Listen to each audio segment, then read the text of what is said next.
Hello, this is Brian again. Welcome to part 2, Chilao 2021. So, coming to a somewhat overgrown portion of the fire break, and a lot of snags over here. So I'm just kind of watching my step, make sure I don't trip over anything while I'm climbing up this. Just being careful.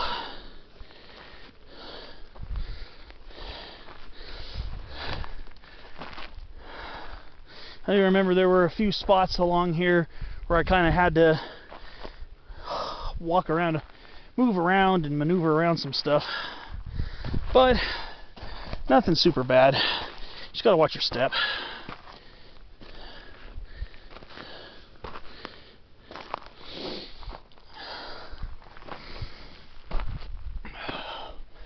Oh, little big cone Douglas fir seedling. Wow, it's a pretty rough spot for it to be growing, especially here. It's the more exposed portion of the hike up here, and it's just a little big cone Douglas fir seedling. Aw, beautiful little thing. Of course, coulter pines. Seen a few pine seedlings along the way up here too. All right. Let's see. I think I can probably slick around this side here. Been a lot of chaparral whitethorn seedlings that grew here during the post-fire. There's another big cone sapling underneath the coulter pines. But yeah, there's a lot of chaparral whitethorn. I think it's a little too early for them to bloom up here. I don't even see them budding out yet. Maybe they're more of a later spring factor here, I guess. But maybe on the way down, driving on the way down, maybe I'll get some chaparral whitethorn footage. I want to do a spotlight on those today.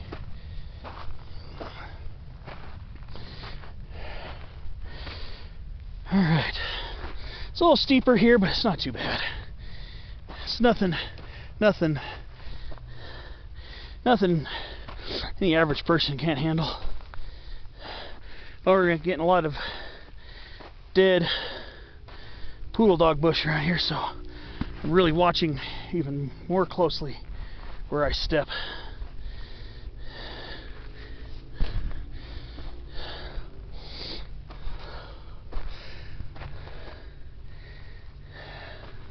It's a little steep over here though. Whew. There we go.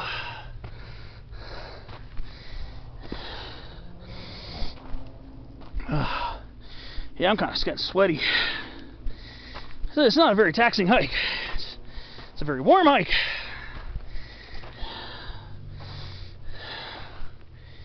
So it's just a matter of dodging thorns, mostly dodging thorns. So getting closer to the crest. Ooh, Dasimutilla, velvet ant, which is actually a wasp. That's a female. Females don't have the wings. It's in the genus Dasimutilla, D-A-S-Y-M-U-T-I-L-L-A. I don't see them very often, but most of the ones I've seen have been here in Angeles National Forest, interestingly enough. It's kind of interesting. First one I saw was Dasimutilla gloriosa. It's a white velvet ant. Saw that one on Waterman Mountain. It's the first time I've ever seen one. I've seen another white one once, I forget where. I've seen the red one a couple times. It's basically only a handful of times if I ever see those.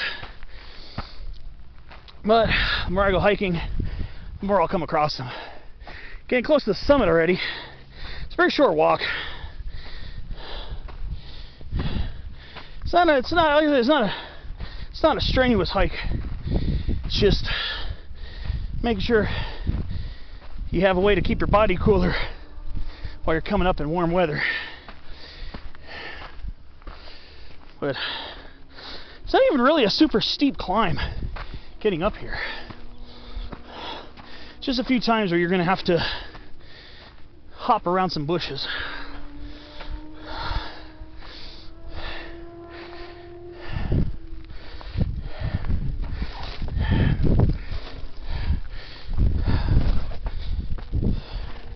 So we're almost at the summit already.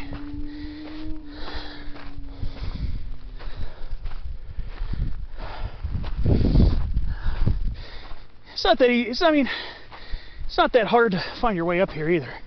Just pay attention before you get caught in some ceanothus bushes. Come here in spring, these manzanitas are blooming, so just gotta watch out for the bees. Yeah, they're a buzzing this morning.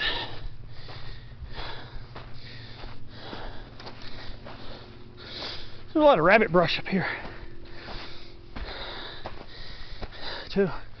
Kind of gives it that smoky aroma.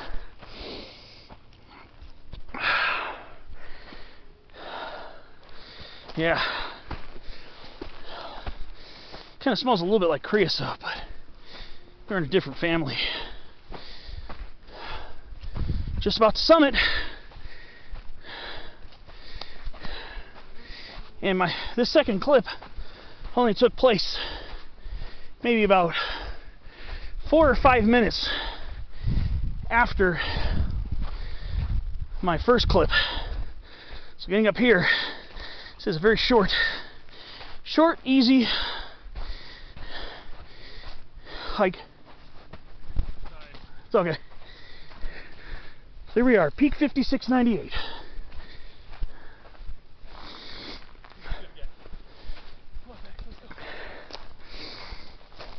Alright.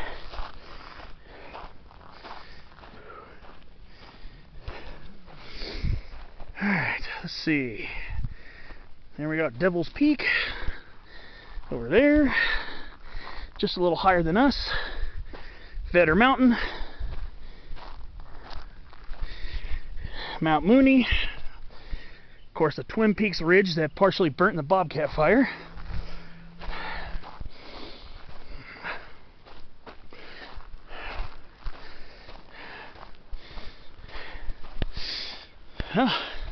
Somebody else had the idea to climb peak 5698.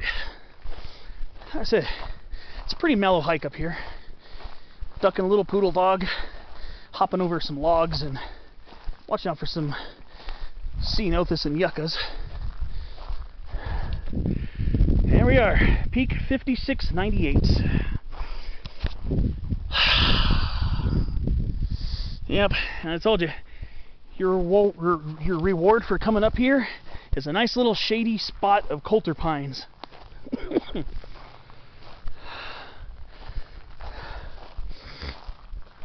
Oh yeah.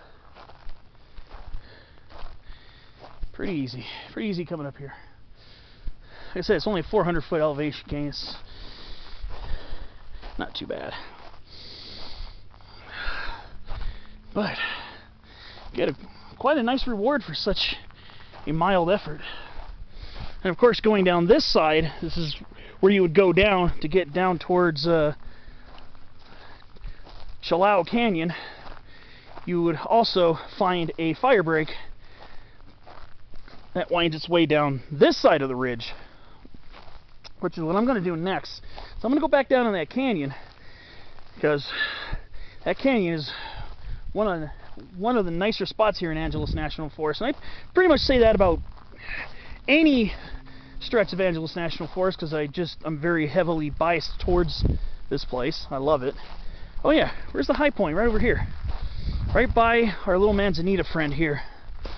I want to say these are Perry manzanitas. I think they are. But I still have not unlocked the key to telling them apart from Eastwood. But I think this might be Perry manzanita. I'm pretty sure this is Arctostaphylos perriana, subspecies perriana. It's kind of glabrous. I think perriana can be glabrous too. Or it's... well, it's not completely glabrous. It's relatively smooth, maybe a little bit of hairiness. But yeah, I'm pretty sure these are Perry manzanitas here. when I build up enough confidence to tell them apart, then I can start spotlighting them. But here we are, the beautiful summit of 5698, and it's shady, beautiful little coulter pines. So this is the reward at the end of the hot, sweaty climb up. So I guess what I'm going to do is I'm probably going to get ready to start going back down this way. And if you keep following a use trail, it takes you on one side of the canyon. It'll take you out towards this meadow area too. And meadows are not really a huge factor, at least not my experience here in Angeles National Forest. But there is a meadow. If you keep going down the hill here and you start following the canyon bottom, it's going to take a little bit of walking. It's going to take a little bit of time to get over there. But it's, you know, you're walking along a canyon bottom and you're not doing these big mountain climbs to get over there. So you go down there, it's really, really beautiful. Open meadow, punctuated by some willow thickets and stuff. Well, I guess I am going to just take a summit selfie in case I log this on Peakery. Honestly, I have not logged a climb on Peakery since May of last year. Unfortunately, I've really fallen super far behind. But it is good views here. And look at that. Good old Strawberry Peak right in the middle there.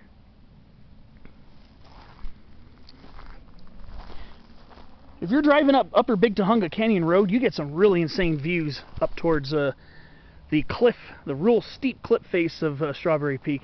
It's actually quite striking. And you got Mount Lawler, and one day I did both of those on the same hike, and that was a little bit of an effort, I could say, especially the Strawberry side. The Mount Lawler side wasn't too tough. Well, it's because I was still relatively fresh in my day. Alright, well, I'll see you on my next clip, and that'll be me heading down the fire break. You can basically just follow this ridge down. Just, you know, look for where there's kind of like a path, kind of a pathway. Not an official maintained trail, so there is a little cross-country involved in it, but it's kind of an old-fading fire break. Well, I'll see you down the way.